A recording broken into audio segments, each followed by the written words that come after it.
Tuhan bersamamu. Inilah Injil suci menurut Lukas.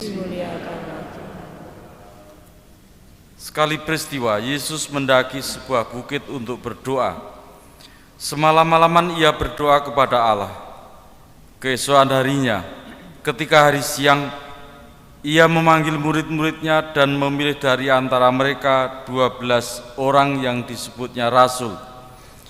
Mereka itu ialah Simon yang diberinya nama Petrus, Andreas saudara Simon, Yakobus dan Yohanes, Filipus dan Bartolomeus, Matius dan Thomas, Yakobus anak Alfeus dan Simon yang disebut orang Selot, Yudas anak Yakobus dan Yudas Iskariot yang kemudian menjadi pengkhianat. Lalu Yesus turun bersama mereka dan berhenti pada suatu tempat yang datar. Di situ berkumpul sejumlah besar murid-muridnya dan banyak orang lain yang datang dari seluruh Yudea dan dari Yerusalem dan dari daerah pantai Tirus dan Sidon. Mereka datang untuk mendengarkan Dia dan untuk disembuhkan dari penyakit mereka. Juga mereka yang kerasukan roh-roh jahat mendapat kesembuhan. Dan orang banyak itu berusaha menjamah Dia, sebab daripadanya keluar suatu kuasa, dan semua orang itu disembuhkannya. Demikianlah sabda Tuhan. Terpujilah Kristus.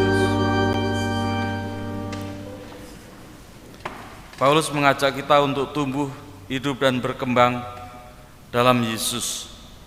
Karena Yesuslah yang telah membebaskan kita dari kuasa kegelapan menuju pada kuasa terang. Kalau kita membaca kitab Kolose, suatu kitab yang indah sekali untuk kita renungkan.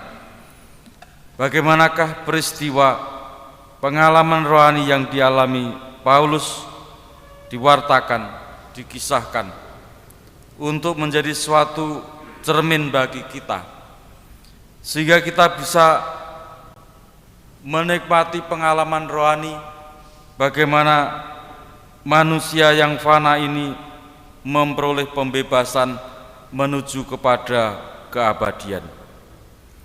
Kehidupan yang dalam dosa, kehidupan yang mengalami banyak godaan kesulitan, tetapi memperoleh pencerahan oleh karena Yesus Kristus.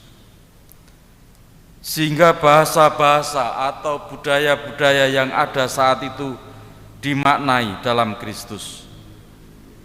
Salah satu digambarkan, dalam Dia kalian memperoleh kepenuhan. Dialah kepala semua pemerintah dan penguasa. Dalam Dia kalian telah disunat, bukan dengan sunat yang telah dilakukan oleh manusia, tetapi dengan sunat Kristus yang wujudnya adalah penanggalan tubuh yang berdosa. Dan ajaan Paulus bagi kita semua adalah untuk tumbuh, untuk hidup dalam Dia dan berakar dalam Dia, karena dibangun di atas Dia. Kita mohon supaya kita menyerap rahmat yang ada dalam Yesus Kristus yang menjadi sumber kehidupan kita, dan kita semua memperoleh sukacita karena Yesus yang telah mengorbankan dirinya dengan dipaku pada kayu salib. Terpujilah Ia kini dan sepanjang masa.